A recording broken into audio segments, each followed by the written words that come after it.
একের পর এক সমীকরণ মিলানো, তারপরে সুপার ফোরে উঠে, এমনকি ফাইনাল খেলা। ভাই তোদেরও এসব কোনো কাজকর্ম নাই, বুঝছস? ভাই তোরা পারলে একটা কাজ করিস, তোরা আছেন এই যে এশিয়া কাপটা চুরি কইরা কোনো রকম লাগাতে ঢুকাইয়া তোরা কোনো রকম দেশে নিয়ে আয়। তোরা যত সহজে তত সহজে তোরা একবারে অপদার্থের দল।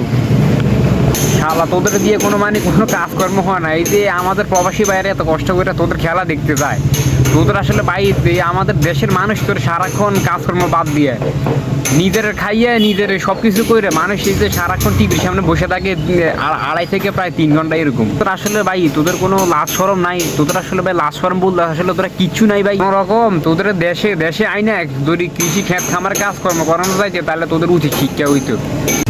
ভাই তোরা ম্যাচও হারবি, আবার বড় বড় সম্মেলনের বই তোরা ফুটা নিয়ে মারাইবি। হ্যাঁ, আর ওই জাকির বাবা গতকালকে রাত্রে যা করার করছিলে, আমাদেরও টপ অর্ডার ব্যাটাররা আর বলাররা তো তেমন কিছু করতে পারে না। একবারে বাজে বল করছে, তো ফিডাই একবারে ধুমসে ফিডাই সব কিছু শেষ করে দিচ্ছে। এখন তো মনে করে বাংলাদেশ ফ্যান বেসদের মধ্যে আর আমার প্রবাসী ভাই যারা আছে তাদের মুখে এখন শুধু হতাশার ছাপ। এখন তো মনে করো তোমরা যে প্রবাসী ভাইদের মুখে আর আমরা বাঙালি ফ্যান বেস যারা আছে আমাদের দেশে, এখন তাদের মুখে তো শুধু একবারে তোমার হতাশার ছাপ একবার স্পষ্ট।